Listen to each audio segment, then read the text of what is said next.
এই ক্ষমতার গরম আর কতদিন দেখাইবেন? এই দুনিয়াতে চিরদিন থাকবেন না ভাই।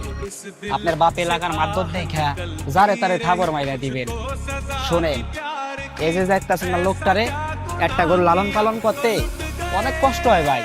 অনেক কষ্ট করে গরু লালন পালন করে এই পর্যন্ত বড় করছে, এরপর অনেক শখ করে এই হাটে আনছে। ওদের মতো যারা কৃষক আছে এরা অনেক কষ্ট করে গরু লালন পালন করে 2 টাকা লাভের আশায়। আর আপনারা যদি এই জায়গাতে আই কম দিতে চান তাইলে আর কি থাকে ভাই? আসলে এই দেশে সবকিছুর মূল্য থাকলেও এই কৃষক কোনো মূল্য থাকে না। কৃষকরা প্রাপ্য দামটা পায় না।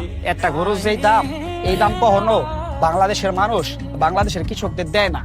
দিন শেষে এই দেশের মানুষের গরু বিক্রি করলে লসে হয়ে যায়। থাক ভাই, তুমি মন খারাপ করো না। তোমার গরু তুমি বেচবা, যার কাছে মন চায় তার কাছে বেচবা। এর কাছে এই যে গরু ব্যস্ত হইব এমন কোনো কথা নেই। তুমি থাকো, আমি গেলাম।